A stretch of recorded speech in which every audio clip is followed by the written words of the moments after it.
Hello everyone, welcome to Smart Associate. Smart Associate में आप लोगों का स्वागत है। चलिए अब वीडियो शुरू करते हैं। क्या आप जॉब होल्डर हैं या बिजनेसमैन? क्या आप डायरेक्ट सेल्स में हैं या स्टूडेंट हैं? अगर आप इसमें से किसी भी प्रोफेशनल में हैं, ये वीडियो आपको बहुत काम आने वाला है। अगर आप किसी भी प्रोफेशनल में क्यों ना हो, एक चीज़ तो आप ज़रूर करते होंगे, वो है बोलने का काम। जी हाँ, अगर हम किसी भी प्रोफेशनल में हैं, बोलने की शैली को डेवलप कर लेते हैं, हमारा वैल्यू, हमारा सक्सेस का रेशियो और अधिक बढ़ जाता है।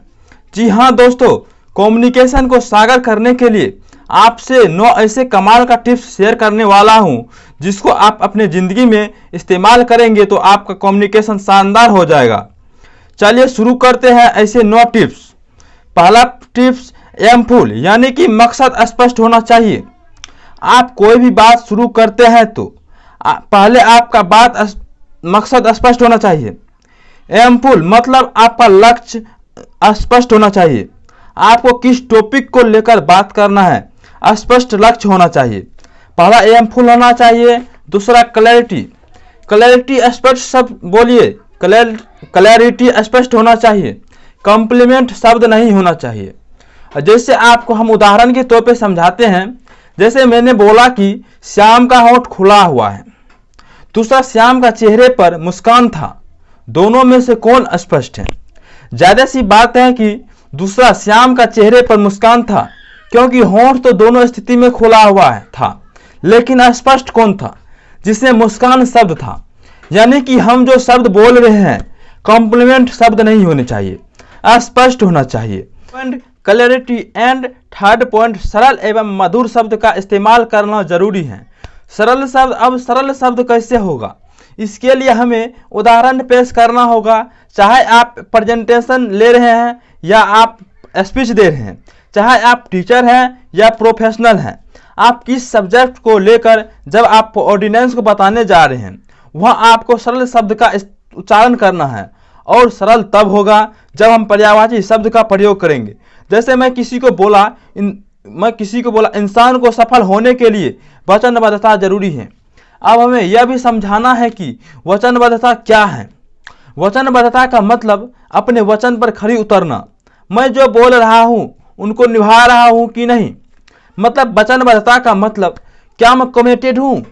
यानी इस तरह आपको उदाहरण के साथ, पर्यायवाची शब्द के साथ समझाना है, ताकि वह शब्द सरल हो जाए और ऑडियंस को आसानी से समझ जाए।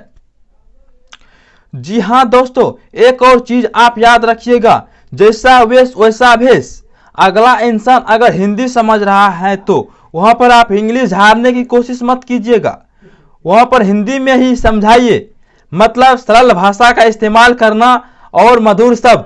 किसी ने कहा था, किसी से मैंने सुना था, मुंह में शक्कर और सर पे बल होना जरूरी है सफलता के लिए।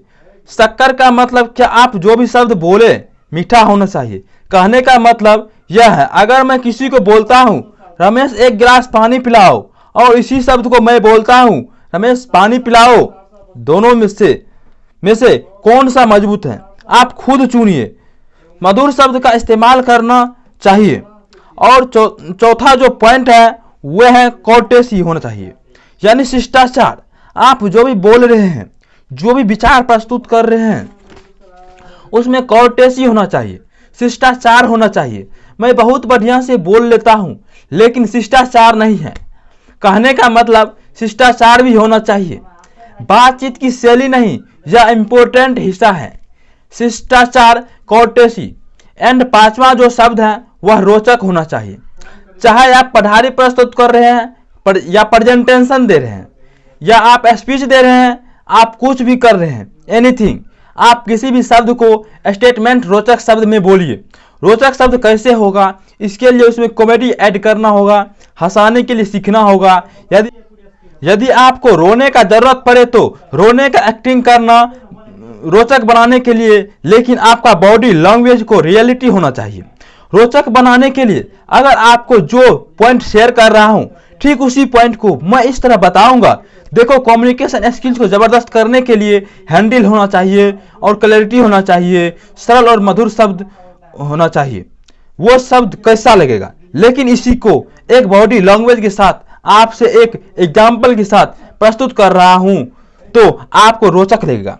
ऐसे ही आपका कम्युनिकेशन स्किल्स रोचक होना चाहिए। थैंक यू बच्चा। अगला 4 टॉपिक अगला वीडियो में बताया जाएगा।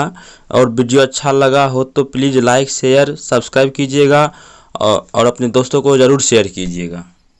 चलिए, वीडियो देखने के लिए आप सभी का प्रेम पूर्वक बहुत बहुत धन्यवाद। फिर मिलते हैं अगले वीडियो में, तब तक के लिए जय हिंद, वंदे मातरम।